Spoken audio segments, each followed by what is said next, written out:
যেহেতু সজদায় সহ লাজিম নাই, বুঝা জানি আমার কথা, সজদায় সহ যেহেতু লাজিম নাই, যদি কোনো আপনার তকবীর ছুটি যায় আর সজদায় সহ দেন না, নামাজ হয়ে যায়, যেহেতু লাজিম নাই, আল্লাহ কিয়া লোকমা দেওয়াও লাজিম নাই।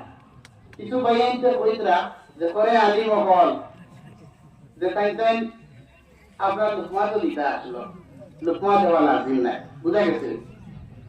আর যদি আপনার যেগুলো আপনার রুকু ছুটিতে, রুকু করা হইল কি ফরজ, এই রুকু ছুটার কারণে এইগুলো নামাজ হইছে না, এর লাগে আপনারা দোয়া করেছেন।